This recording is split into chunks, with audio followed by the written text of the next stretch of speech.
So lockdown 3.0 is coming, and they're now talking about what it's actually going to look like in London and in cities all over the UK.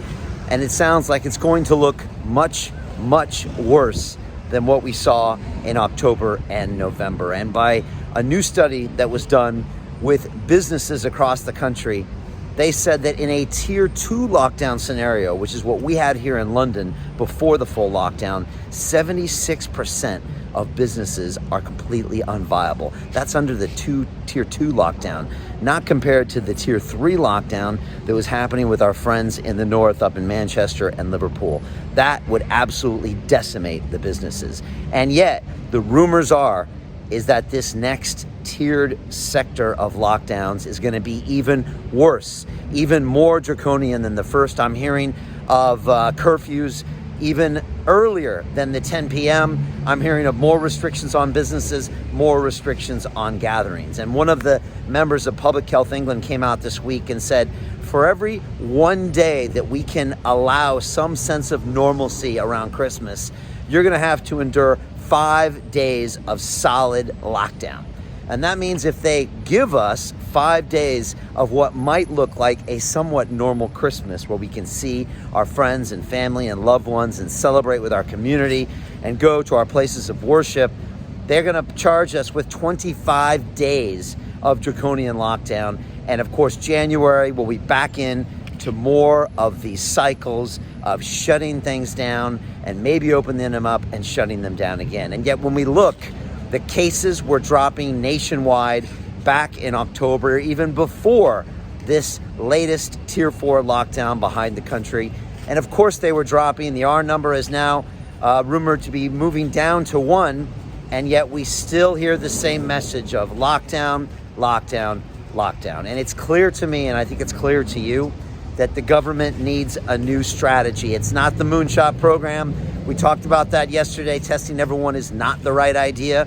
And it sure is not locking down entire chunks of this country to protect the vulnerability of a very small few.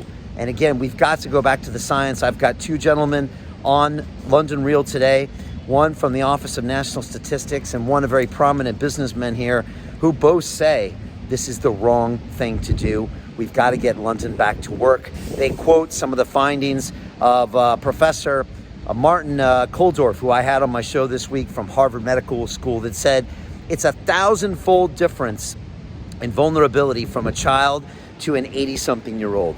And we must treat the virus like this. He said there's no point in even testing anyone under 18, and all of those people should go back to school and go back to work.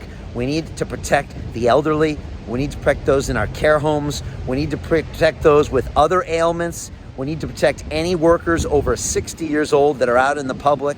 Other than that, everyone else can go back to work. And yet our government tells us a completely different story, even when Stanford University scientists, Oxford University scientists, Harvard University scientists give us the data that proves otherwise. Unfortunately, they have conditioned you and me as the public to accept lockdowns. And so that's what we do. We just nod our head and we go, we shut our businesses down. We watch our bank accounts go to zero. We watch our mental health go to zero. And they're going to do this over and over again. And don't kid yourself, this is not stopping unless we put our foot down and say, no, there's got to be other solutions here. And that's what I'm talking about. New solutions to get London back to work, to put our science first, to make a proportional response to this virus, and to show real leadership in this city and this country. That's what we're looking for. Leave me your comments below. Tell me if you're expecting another system of tiered lockdowns. Tell me below if you think it's enough is enough and we've got to get back to work. I really want to hear your comments. I want to take London in a new direction.